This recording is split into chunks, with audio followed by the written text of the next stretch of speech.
Welcome to the Learning Pines YouTube. We hope this video helps. You're starting activation now. Log into My Verizon or open the Verizon activation page while you have your account PIN and last four of your social. Once logged in, connect the replacement phone to Wi-Fi and confirm it's MA or MAID. This identifies the device to Verizon. Make sure the replacement battery is above 50% so the process won't stall.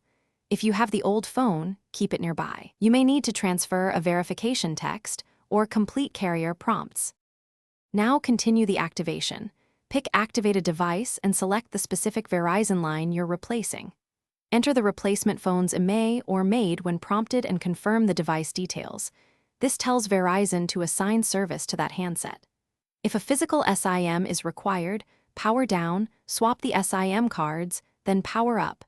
If using eSIM, scan or paste the activation code provided. Once the carrier accepts the device, your line will transfer.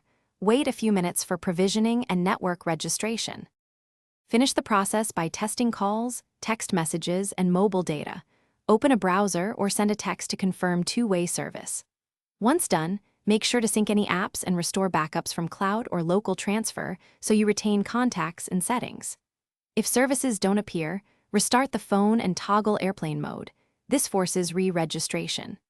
If that fails, call Verizon with any activation error codes or contact Asurion with your claim number. They can reissue credentials or troubleshoot provisioning with the carrier. Thanks for watching. Consider subscribing if we helped you.